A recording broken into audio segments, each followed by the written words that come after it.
بسم اللہ الرحمن الرحیم صلی اللہ تعالی علی حبیبہ محمد وعلی آلہ وصحبہ وسلم۔ حضرت سیدنا امام بخاری صاحب رحمۃ اللہ علیہ نے یہ باب قائم کیا کتاب العلم کے تحت، باب من استحیا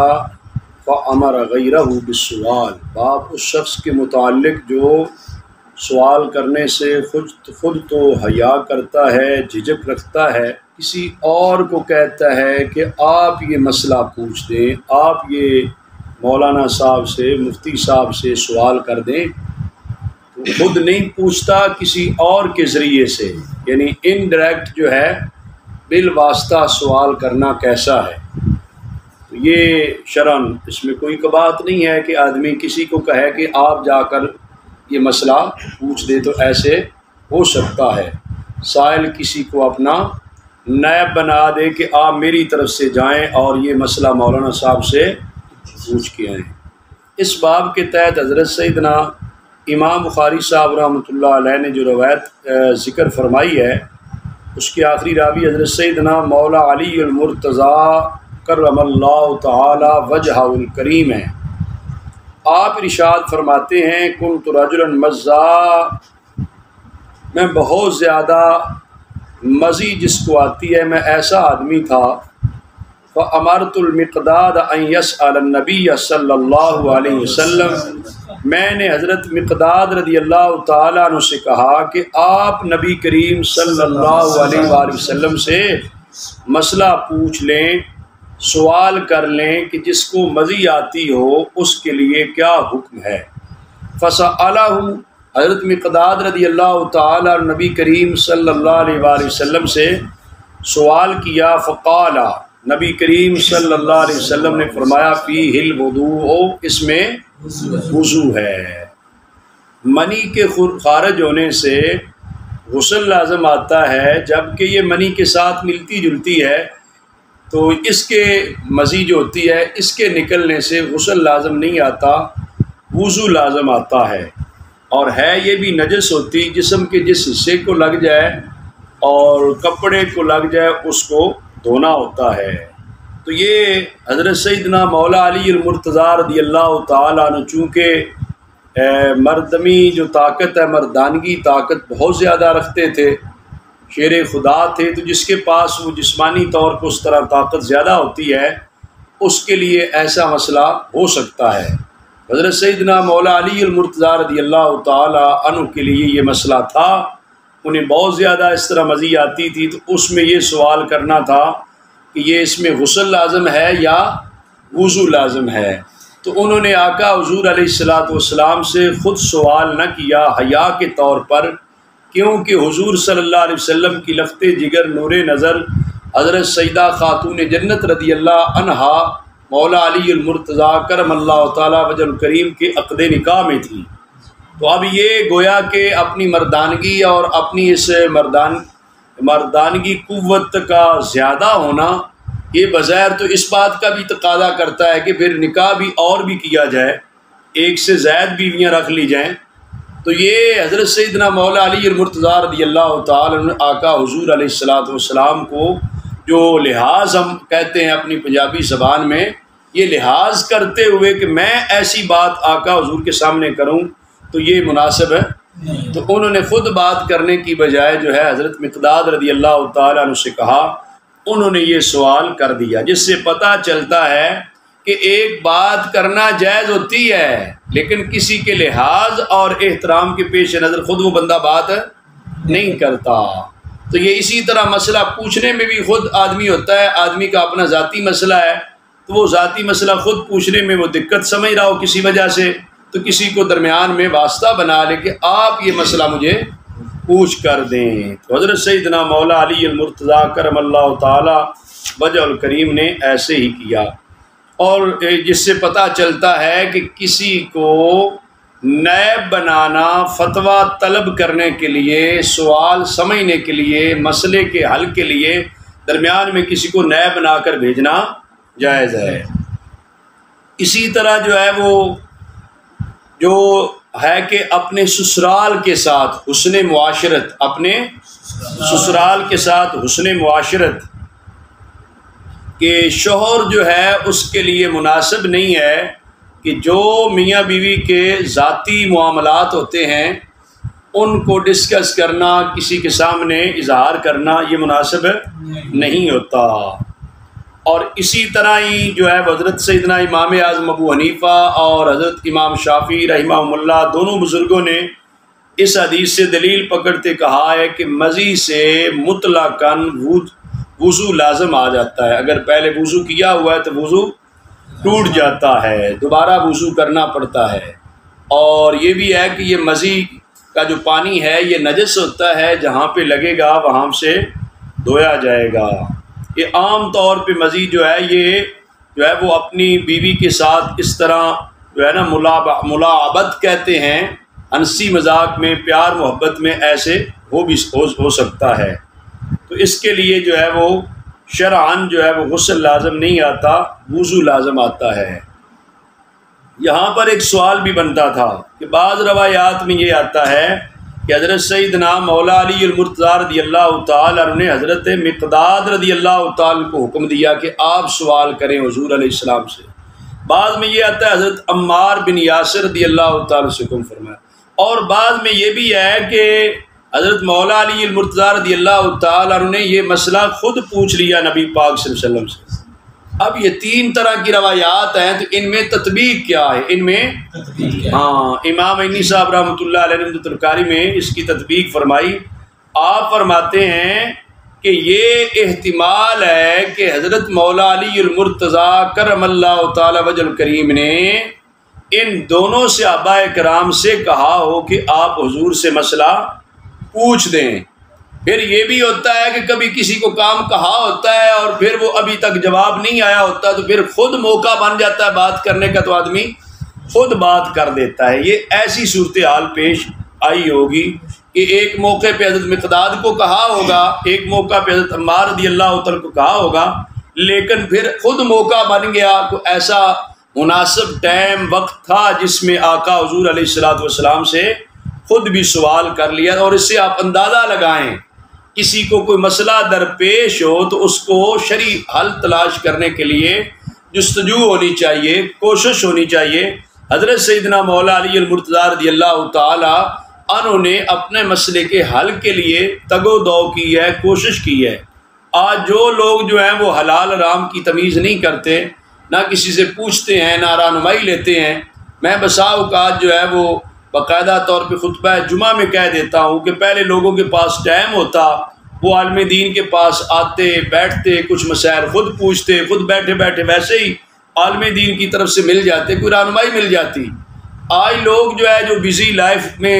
گھس چکے ہیں، جس کے اندر کوئی ان کی اپنی ہوش بھی خطا ہو چکی ہے، پتہ نہیں کیا کرنا ہے کیا نہیں کرنا، ان کے پاس ٹائم ہی نہیں ہے کسی کے پاس جانے کا، بیٹھنے کا۔ کچھ یہ مواصلاتی نظام اور سوشل میڈیا اور گوگل اور وائی فائی اور نیٹ، اتنی چیزیں آ گئیں کہ ان کے اندر ہی مگن رہتے ہیں۔ یعنی وہ جو صحبت صالحین یا کسی علماء کی اہل علم کی مجلس میں جانا، اس کی جو برکات ہوتی ہے اس سے لوگ محروم ہو گئے ہیں۔ اس سے گویا کہ حضرت مولا علی المرتضیٰ رضی اللہ تعالیٰ عنہ جو مدینہ العلم کے خود باب العلم ہیں، ان کی جستجو علم اور طلب علم کا جو ذوق ہے وہ آپ طلباء کے لیے بھی اور عوام الناس کے لیے بھی اس میں سبق ہے کہ ہمیں بھی شرعی طور پہ رہنمائی لینے کے لیے جد و جہد اور کوشش کرنی چاہیے، اور مختلف ذرائع جو ہیں ان کو اختیار کرنا چاہیے۔ شریعت کا مسئلہ ہر ایک کو اپنے حوالے سے کلیئر کرنا چاہیے۔ حضرت سیدنا امام بخاری صاحب رحمۃ اللہ علیہ نے باب قائم کیا، باب ذکر العلم والفتیا فی المسجد، علم کا تذکرہ کرنا، علمی گفتگو کرنا اور فتویٰ طلب کرنا، فتویٰ دینا لینا مسجد میں کیسا ہے۔ علم کی کلاس لگ سکتی ہے، مسجد میں علمی حلقہ قائم ہو سکتا ہے، مسجد میں مسئلہ پوچھا جا سکتا ہے، فتویٰ دیا جا سکتا ہے، فتویٰ لیا جا، اس حوالے سے گویا کہ مسجد کے بھی اپنے آداب ہیں۔ اب یہ بھی سوال بنتا تھا کہ کیا اس طرح کی جو چیزیں ہیں کیا ان کا مسجد میں کرنا کوئی منع تو نہیں ہے؟ اس پہ حضرت امام بخاری صاحب رحمۃ اللہ علیہ نے یہ باب قائم کیا، جس سے ثابت کیا کہ مسجد کے اندر سوال کرنا بھی عالم دین سے درست ہے، عالم دین کا جواب دینا، فتویٰ دینا یہ بھی درست ہے۔ اور اسی طرح جو مذاکرہ ہوتا ہے، تکرار کہتے ہیں، یہاں پہ بیٹھ کے اگر مسجد کے آداب کو مد نظر رکھا جائے، خلاف ادب کوئی کام، کوئی بات بھی نہ کی جائے، کوئی کام بھی نہ کی جائے۔ جہاں پر مساجد میں دینی طلبہ کلاسز لیتے ہیں، تعلیم لیتے ہیں، تکرار مطالعہ کرتے ہیں، ان کو چاہیے پھر مسجد کے آداب کو مد نظر رکھتے ہوئے کریں، ورنہ تو مسجد نبوی شریف میں آج بھی علمی حلقے لگتے ہیں، کلاسز کا انتظام موجود ہے، تو یہ مساجد کے اندر کرنے میں قباحت کوئی نہیں ہے، لیکن آداب جو ہیں مسجد کے ان کو ضرور مد نظر رکھا جائے۔ اور اس باب کے تحت جو حدیث پاک لے کر ہے حضرت سیدنا امام بخاری صاحب رحمۃ اللہ علیہ، حضرت سیدنا عبداللہ بن عمر رضی اللہ تعالی عنہما اس کے راوی ہیں۔ آپ فرماتے ہیں کہ ایک آدمی ان رجلا قام فی المسجد، ایک آدمی مسجد میں کھڑا ہوا۔ کہاں پہ کھڑا ہوا؟ فی المسجد، مسجد میں۔ اس سے پتہ چلتا ہے وہ جو کھڑے ہو کے سوال کرنے والا آدمی ہے وہ مسجد میں کھڑا تھا، اس نے سوال کیا، حضور علیہ السلام نے جواب دیا، پھر حدیث پاک کی ترجمۃ الباب سے مطابقت ہو گئی نا جی۔ تو یہ اس شخص نے سوال کیا، یا رسول اللہ صلی اللہ علیہ وسلم من این تأمرنا ان نحل، کہاں سے آپ ہمیں حکم دیتے ہیں کہ ہم جو ہے وہ تلبیہ پڑھا کریں اور احرام باندھ کے جو جانا ہوتا ہے نا حج کے لیے، عمرہ کے لیے، تو جہاں احرام باندھ کے جو نفل پڑھ کے تلبیہ پڑھنا ہوتا ہے، لبیک اللہم لبیک، اس کے ساتھ گویا کہ احرام کی پابندیاں آگے شروع ہو جاتی ہیں۔ تو یہ سوال تھا اس شخص کا جو جس نے مسجد میں کھڑے ہو کے یہ سوال کیا حضور علیہ السلام سے کہ آپ کہاں سے ہمیں حکم دیتے ہیں، ہم کہاں سے احرام باندھیں، کہاں سے ہمارا یہ تلبیہ کا یہ سلسلہ شروع ہوگا؟ تو رسول اللہ صلی اللہ علیہ وسلم نے ارشاد فرمایا، یحل اہل المدینۃ من ذی الحلیفہ، اہل مدینہ منورہ جو ہیں ان کے لیے وہ جگہ جہاں سے احرام باندھ کے آگے جانا ہوتا ہے اس کو میقات بھی کہتے ہیں۔ اس کو کیا کہتے ہیں؟ میقات۔ اہل مدینہ منورہ کی میقات ذو الحلیفہ ہے۔ مسجد نبوی شریف اور مدینہ منورہ سے بہر نکلے مکہ مکرمہ کی طرف تو تقریباً جتنا یہاں اسلام آباد سے روات مند رہا ہے، بہر نکلے تو وہاں پر یہ مسجد ذو الحلیفہ آتی ہے، وہاں پہ گاڑیاں رکتی ہیں اور لوگ وہاں پہ اتر کے جنہوں نے احرام نہ باندھا ہو وہ وہاں پہ غسل کر لیتے ہیں، وضو کرتے ہیں، احرام باندھتے ہیں، نفل پڑھتے ہیں، پھر تلبیہ شروع کر لیتے ہیں، اللہم لبیک۔ تو وہ پھر یہ ہے کہ لبیک اللہم لبیک کے ساتھ آگے ان پر احرام کی پابندیاں شروع ہو جاتی ہیں۔ تو یہ مکہ مکرمہ کی طرف جدھر سے بھی آئیں، جس خطے سے آئیں، جس سمت سے آئیں، اس طرف کی اپنی اپنی میقات ہوتی ہے۔ مدینہ منورہ کے لیے حضور علیہ السلام نے فرمایا میقات کیا ہے؟ ذو الحلیفہ۔ اب کوئی آدمی جو جاتے ہیں مکہ مکرمہ سے مدینہ منورہ شہر سے، اپنے ہوٹل سے، رہائش گاہ سے احرام باندھ کے غسل کر کے احرام باندھ کے سامان وغیرہ پیک کر لیتے ہیں تاکہ راستے کے اندر گاڑی اگرچہ رکے گی لیکن یہ ہے کہ وہاں پر یہ سارا انتظام دوبارہ نہ کرنا پڑے، تو اس جگہ سے احرام باندھے بغیر آگے نہیں جا سکتے، اس سے پہلے باندھ سکتے، اس سے پہلے تو وہ اس جگہ پہ جا کر باندھ لیں یا پہلے باندھ لیں۔ اسی طرح جو جدے جاتے ہیں یہاں سے لوگ ڈائریکٹ فلائٹس جاتی ہے اس کے لیے بھی وہ راستے میں میقات آتی ہے، تو لوگ جو ہیں وہ گھروں سے احرام باندھتے ہیں، یہ ایئرپورٹ سے احرام باندھ کے نفل پڑھ کے وہ تلبیہ شروع کر لیتے ہیں، سمجھ آئی ہے؟ بہرحال جو میقات ہے بیٹا بغیر احرام کے وہاں سے آگے نہیں گزرنا ہوتا۔ تو یہ اہل مدینہ کہاں سے احرام باندھیں؟ آقا حضور علیہ السلام نے فرمایا ذو الحلیفہ سے۔ وَيُحِلُّ أَهْلُ الشَّامِ مِنَ الْجُحْفَةِ، اہل شام کہاں سے باندھیں؟ ان کا تلبیہ جوفہ شروع ہوگا۔ وَيُحِلُّ أَهْلُ نَجْدٍ مِّن قَرْن، تو اہل نجد قرن سے۔ ابن عمر رضی اللہ عنہما جو اس حدیث پاک کے راوی ہیں، وہ بندے نے تو کھڑے ہو کے مسجد میں مسئلہ پوچھا، حضور علیہ السلام نے جواب دیا نا۔ یہ ہے کہ مسجد میں سوال کرنا، اس کا جواب دینا درست ہے، وہ فتویٰ طلب کرے اس کو فتویٰ دینا ٹھیک ہے۔ ابن عمر راوی حدیث ہے رضی اللہ تعالیٰ عنہما، وہ کہتے ہیں اہل علم کا خیال یہ ہے، گمان یہ ہے، وہ یہ کہتے ہیں کہ بے شک رسول اللہ صلی اللہ علیہ وآلہ وسلم نے یہ بھی ارشاد فرمایا وَيُحِلُّ أَهْلُ الْيَمَنِ مِنْ یلملم، اہل یمن جو ہیں ان کی میقات یلملم ہے، ان کی میقات اہل پاکستان کی بھی یہی بنتی ہے، جو یمن والوں کی سمت میں آگے جتنے ممالک بھی آتے ہیں ان کے لیے کیا بنتی ہے؟ یلملم بنتی ہے۔ اور ابن عمر رضی اللہ تعالی عنہما فرمایا کرتے تھے یہ بات میں نے رسول اللہ صلی اللہ علیہ وآلہ وسلم سے نہیں سنی سمجھی، لیکن اہل علم یہ کہتے ہیں کہ اہل یمن کی میقات کیا ہے؟ ہاں، اب وہ یلملم اور یا اس کے مساوی جو جگہ ہوتی ہے نا، وہاں سے آگے حجاج کرام کا، معتمرین کا، عمرہ کرنے والوں کا بغیر احرام کے گزرنا منع ہوتا ہے۔ نفس مسئلہ بھی آپ کو سمجھ آ گیا،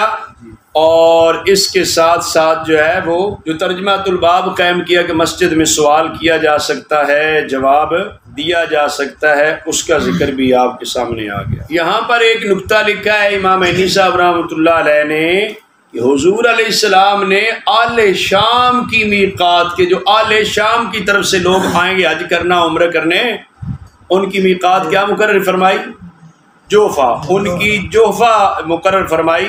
تو کہتے ہیں نبی پاک صلی اللہ علیہ وآلہ وسلم نے اس وقت اہل شام کی طرف سے آنے والے حجاج اور معتمرین کے لیے میقات بیان فرما دی، جبکہ ابھی شام فتح نہیں ہوا تھا۔ گویا کہ یہ حضور علیہ السلام کا غیبی خبر ہے، آپ کا علم غیب ہے، آپ جانتے تھے یہ خطے بھی مسلمان ہوں گے، ادھر سے بھی حجاج اور معتمرین آئیں گے۔ آقا حضور علیہ السلام نے ان کی بیان فرما دی۔ حضرت سیدنا امام بخاری صاحب رحمۃ اللہ علیہ نے باب قائم کیا، باب من اجاب السائل باکثر مما سأل، کہ جو آدمی جواب دے سائل کو اس سے زیادہ جو وہ اس سے سوال کرے، جو اس سے پوچھے۔ ایک آدمی عالم دین سے ایک مسئلہ پوچھتا ہے، عالم دین مفتی صاحب یہ سمجھتے ہیں کہ اس آدمی نے یہ مسئلہ پوچھا، لیکن اس کے ساتھ دوسری چیزوں کا بتانا بھی اس کے لیے مفید اور ضروری ہے، تو وہ جواب کیا جتنا سوال کیا گیا اتنا ہی جواب دے، یا اس کے متعلقات یا اس کے متعلقہ چیزیں جو ہیں ان کے حوالے سے بھی جواب دے دے۔ ویسے شرعی طور پہ جو آداب فتویٰ ہیں، جو سوال کیا جاتا ہے اسی کا جواب دیا جاتا ہے، ٹھیک ہے، فتوے کے آداب میں اور فتوے کے انداز میں۔ لیکن اس کے اندر بھی لکھا ہے اہل علم نے کہ مفتی صاحب اگر سمجھتے ہیں کہ اس سائل کو، اس جواب کو سمجھنے کے لیے فلاں فلاں چیزوں کی بھی ضرورت ہے، یا میں نے نہ لکھا فتوے کے جواب میں، تو ممکن ہے یہ کچھ قباحتوں میں پڑ جائے گا، کچھ ممنوعات میں پڑ جائے گا، تو ان کی روک تھام کے لیے بھی ساتھ ذکر کر دے۔ جس طرح بعض مسائل میں آتا ہے کہ وہ اس نے گناہ کیا ہوتا ہے، اس پر وہ کہتا ہے تو اس کو بتایا جاتا ہے آپ جو ہے وہ توبہ بھی کریں اور توبہ کی قبولیت کے لیے ساتھ صدقہ خیرات بھی کر دیں، اور آئندہ کے لیے جو ہے ان سے گریز کریں، بچیں، یہ وہ اس طرح کر کے جو سوال کیا جائے اس سے زیادہ جواب مفتی دے سکتا ہے اگر ضرورت ہے۔ تو بغیر ضرورت کے سوال کے علاوہ لمبی بات کرنا مناسب ہے نہیں۔ وہ سائل کی حالت دیکھ کر ہی، سائل کس انداز میں ہے، کیا سمجھنا چاہتا ہے، کیا لے سکتا ہے، کیا اس کے لیے مفید ضروری ہے، اس کے مطابق جواب دیا جائے۔ اس ترجمہ الباب کے تحت حضرت سیدنا ابن عمر رضی اللہ عنہما وہی راوی ہیں نبی پاک صلی اللہ علیہ وسلم سے کہ ایک آدمی نے حضور علیہ السلام سے سوال کیا ما یلبس المحرم، کہ محرم کیا پہنے، محرم کیا پہنے، ہاں حالت احرام والا، ما یلبس المحرم، محرم جو ہے وہ کیا پہنے، کیا پہنے۔ تو آقا حضور علیہ السلام نے سوال کے جواب میں ارشاد فرمایا کہ وہ قمیض نہ پہنے، امامہ نہ پہنے، شلوار نہ پہنے، ٹوپی نہ پہنے، اور ایسا کپڑا نہ پہنے جس پر ورس یا زعفران لگا ہے۔ ورس یا یہ خوشبوئیں ہیں نا، تو یہ رنگ اور خوشبو یہ جس پہ لگی ہے یہ نہ پہنے۔ اب اس نے کیا پوچھا کہ کیا پہنے، محرم میں کیا پہنے، اور حالت احرام میں کیا پہن سکتا ہے، حضور علیہ السلام نے فرما دیا قمیض نہ پہنے، امامہ نہ پہنے، شلوار نہ پہنے، ٹوپی نہ پہنے، ایسا کپڑا بھی نہ پہنے جو جس کے ساتھ ورس اور زعفران لگی ہوئی ہو، یہ خوشبو والا بھی کپڑا نہیں پہن سکتا، سلا ہوا کپڑا بھی کہتے ہیں ان سلی 2 چادریں ہوتی ہیں نا احرام، ان سلی 2 چادریں صرف حالت احرام میں پہننی ہوتی ہیں، کوئی سر کو ننگا رکھنا ہوتا ہے، ٹوپی امامہ بھی نہیں ہو سکتا، اور پھر خوشبو بھی نہیں لگ سکتی ان سلی چادروں کو، شلوار قمیض بھی حالت احرام میں نہیں پہن سکتا وہ انسلی۔ تو آقا حضور علیہ السلام سے پوچھا گیا کیا پہنے، تو حضور علیہ السلام نے اتنا بلیغانہ انداز میں جواب دے دیا کہ جن چیزوں کا پہننا منع تھا حالت احرام میں ان کا بیان کر دیا، یہ بھی نہ کرے، یہ بھی نہ کرے، یہ بھی نہ کرے، وہ نہیں کرے گا تو باقی جو کچھ کرے وہ ٹھیک ہی ہوگا۔ بات آگی سمجھ؟ یہ ہے کہ سوال تو اتنا کیا گیا کیا پہنے، آقا حضور نے ساتھ جواب دے دیا یہ چیزیں نہ پہنے، اور یہ بھی ارشاد فرما دیا فَإِن لَّمْ يَجِدِ النَّعْلَيْنِ فَلْيَلْبَسِ الْخُفَّيْنِ، اگر وہ جوتے نہیں پاتا تو چاہیے کہ وہ موزے پہن لے، اور موزے جو ہیں اوپر سے کاٹ لے حَتَّى يَكُونَا تَحْتَ الْكَعْبَيْنِ، یہاں تک کہ ٹخنوں سے نیچے آ جائیں۔ موزہ ہوتا ہے نا جو پاؤں میں پہنا جاتا ہے، وہ اوپر سے کاٹ لیا جائے تاکہ پاؤں کی اوپر والی جو ابری ہوئی ہڈی ہے وہ ننگی ہو جائے گی، اس کو اس طریقے سے کاٹیں گے وہ ٹخنوں سے نیچے آ جائے گا، ٹخنوں سے نیچے آ جائے گا، جس طرح یہ چمڑے کی جوتی نہیں بنی ہوتی پیچھے بھی سپورٹ ہوتی ہے، اس طرح کر کے اگر بنا لیا جائے کہ اگلی وہ ابری ہوئی ہڈی بھی ننگی ہو جائے، ٹخنوں سے نیچے بھی کاٹ لیا جائے، پھر موزہ پہنا جا سکتا ہے، پھر موزہ پہنا جا سکتا ہے، یا پھر جوتا بھی ایسا پہننا ہے جس پر وہ ہڈی جو ہے وہ ابری ہوئی ہو، تب بھی وہ جو جاتے ہیں عمرہ شریف کے لیے، حج کے لیے، انہوں نے وہ چپل پہنی ہوتی ہے نا، اس چپل میں یہ سامنے والی اوپر والی ہڈی کیا ہوتی ہے، آج کل تو لوگوں نے وہ اسپیشل جوتے بنوائے ہوتے ہیں جو اس کا تقاضا پورا کر رہے ہوتے ہیں، لیکن وہ آرام دہ بھی ہوتے ہیں، چلنا ان میں آسان ہوتا ہے۔ بہرحال اس حدیث پاک سے پتہ یہ چلا کہ آقا حضور علیہ السلام سے جو سوال کیا گیا، اس سوال کے جواب میں نبی پاک صلی اللہ علیہ وآلہ وسلم نے قدرے بڑھا کے جواب دیا۔ عالم اور مفتی جو ہے جس سے سوال کیا جائے، وہ اگر ضرورت محسوس کرتا ہے کہ سامع سائل جو ہے اس کو اضافی چیز کی ضرورت ہے تو وہ ساتھ بیان کی جا سکتی ہے، شرعاً کوئی اس میں ممانعت نہیں ہے۔ اور دوسرا مسئلہ اس حدیث پاک سے یہ بھی معلوم ہو گیا کہ کون کون سی چیزیں حالت احرام میں عمرہ کرنے والا یا حج کرنے والا نہیں پہن سکتا۔ کس حالت میں؟ حالت احرام میں۔ حالت احرام میں یہ مسائل ہیں کہ سلا ہوا کپڑا نہیں پہن سکتا، خوشبودار نہیں پہن سکتا، سر پہ امامہ ٹوپی نہیں رکھ سکتا، لیکن وہاں جا کر جب وہ عمرہ کر لیتے ہیں 2.5-3 گھنٹے 2 گھنٹے لگے، عمرہ کرنے کے بعد وہ فارغ ہو جاتے ہیں تو پھر اپنے کپڑے جو ہوتے ہیں سلے ہوئے پہن سکتے ہیں، خوشبو لگا سکتے ہیں، پھر کوئی ممانعت صرف حالت احرام کے یہ مسائل ہیں۔ اور اس سے یہ بھی پتہ چلا کہ اس کپڑے کا پہننا بھی ناجائز ہے جس پہ ورس یا زعفران لگی ہو، اور اس سے یہ بھی پتہ چلا کہ موزوں کا پہننا جائز ہے، موزے کا پہننا جائز ہے۔ جب جوتا نہیں ہے تو موزہ پہن لیں، لیکن اس کے اندر وہ اتنی شرط ہے کہ اس موزہ چونکہ اوپر تک آتا ہے نا جرابوں کی طرح، اس کو اوپر سے کاٹ لیا جائے تاکہ وہ ابری ہوئی ہڈی جو ہے وہ ننگی ہو جائے اور ٹخنوں سے نیچے تک ہو جائے۔